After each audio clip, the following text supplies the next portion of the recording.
Մեծ հաշվով Հայաստանի ներսում պայքարը հանուն իշխանության սկսված է, հա? Այո, ես կարծում եմ սա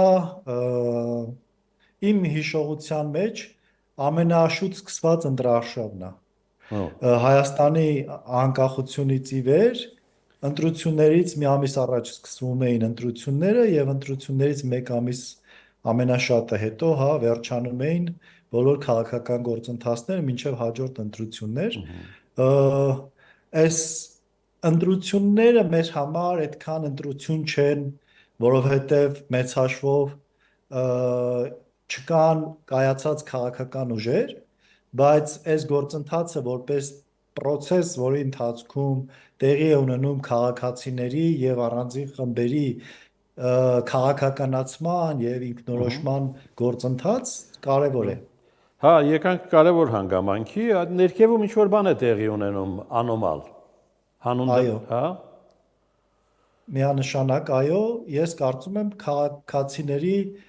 գիտակցական մակարդակի բարձրացում, հարցեր է առաջանում մարդկանց մոտ, որոնց պատասխանները իրենք սկսում են փնտրել եւ այդ process-ն էլ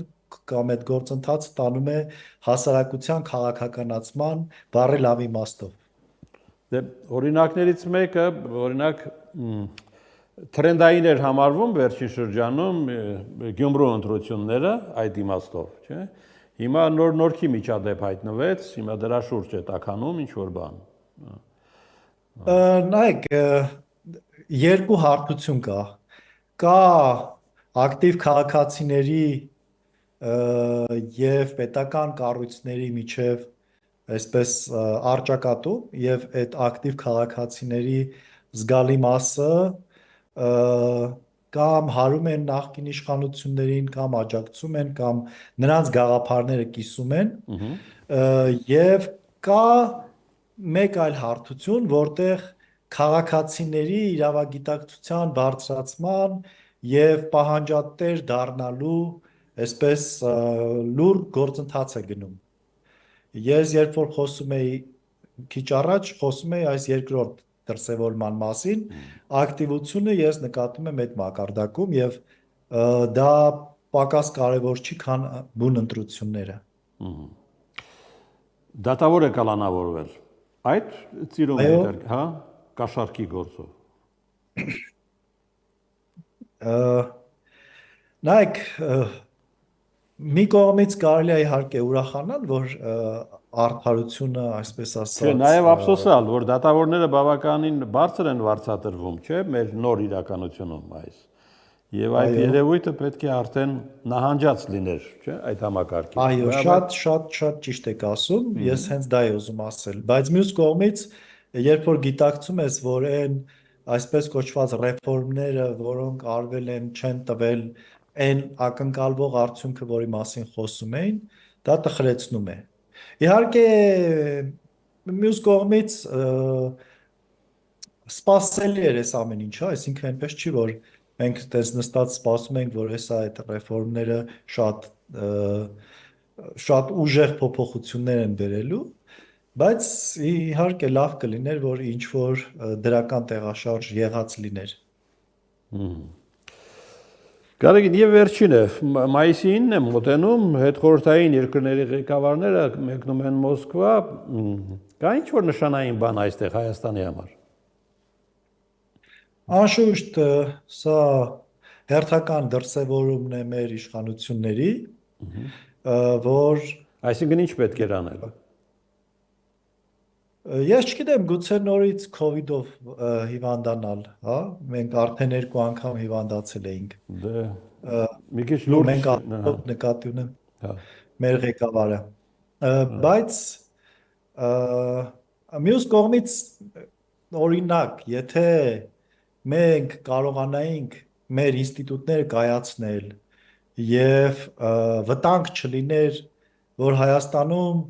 գործընթացները տանում են բևեռացման եւ գուցե ընդհանուր մինչեւ